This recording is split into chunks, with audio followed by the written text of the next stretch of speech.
Hello and welcome to Newsmax Health. I'm Nick Tate. Dr. Holly Lucille says that many women's health problems can be traced to hormone imbalances caused by what she calls estrogen dominance in a number of foods that we eat today. Many women, especially those hitting menopause, take drugs to deal with hormone problems, but Dr. Holly, as she is known, says that certain foods can help. She's a nationally recognized naturopathic doctor who has appeared on Dr. Oz's TV show, has her own radio show, and appears on 2 shows airing on the Varia Living TV channel. She joins us today on Newsmax Health to talk about this important women's health issue. Welcome, Dr. Holly. Hey, Nick, thank you. Glad you're with us today. First of all, can you tell us, what is estrogen dominance? So estrogen dominance, it's so important that the hormone system, both in men and in women, are balanced. And estrogen dominance it's actually an equal opportunity issue that we're dealing with in our environment, both for men and for women. So that's why I say equal opportunity.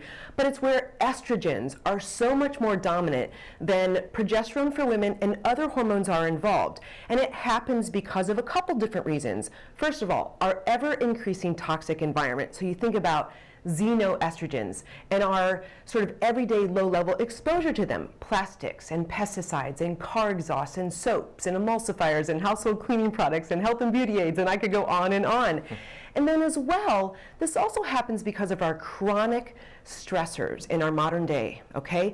So we've got cortisol at a high level being outputted, right? And then to compensate, progesterone has the ability to actually be usurped from a sex steroid hormone, okay, which is kind of like the anti-estrogen, into a stress hormone if needed. And so that's a couple different reasons why we're having this overall sort of estrogen dominant situation in our bodies. Other reasons, our liver is really important to detoxify estrogen, and our liver gets compromised because of medications, alcohol, poor food choices.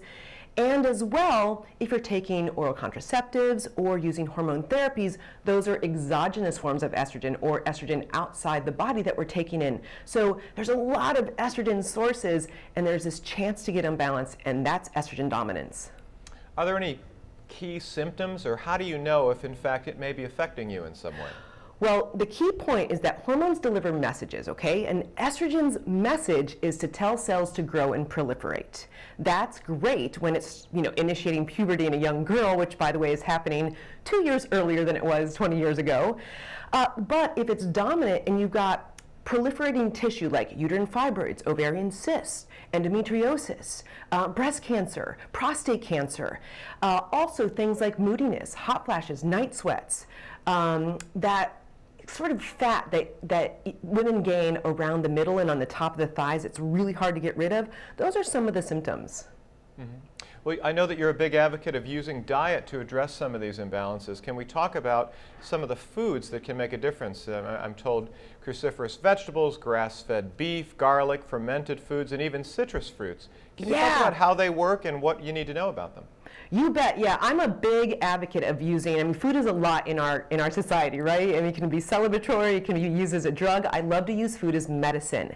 And in the estrogen dominant situation, cruciferous vegetables, like you said, they are full of compounds like diindolylmethane, or maybe known as DIM, that can actually help the liver detoxify estrogen appropriately, and the metabolites of these estrogens detoxified appropriately when you're taking broccoli, cauliflower, Brussels sprouts, those cruciferous vegetables, they turn into be health benefit metabolites, so efficient fat burners, and they're antioxidant in nature. So cruciferous vegetables are amazing for estrogen dominance. You mentioned citrus fruits, so those are full of flavonoids, flavones. They're a particularly potent antioxidant that also helps to detoxify estrogens. Mostly in, I would say, lemons and lime. They're the best. And you know what I do? I end up just taking an organic lemon or a lime, cutting about a quarter of it, the skin, the juice, the pulp, everything, throwing it in my Vitamix in the morning, and it's awesome for this estrogen dominant situation. Food is medicine. That's a great concept. Well, are there certain foods that maybe a woman should avoid, or men too, if they're having hormonal issues?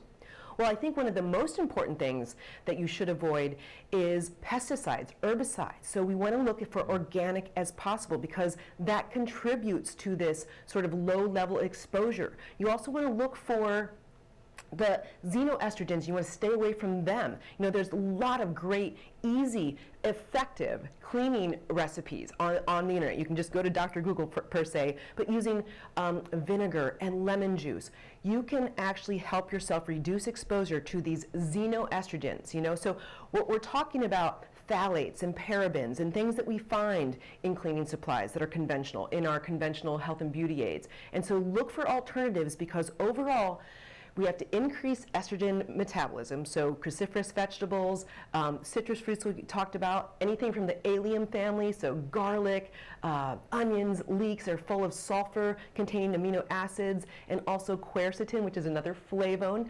But then reduce exposure at the same time, and you're going to be healthier for a long time, and your hormones are going to be balanced.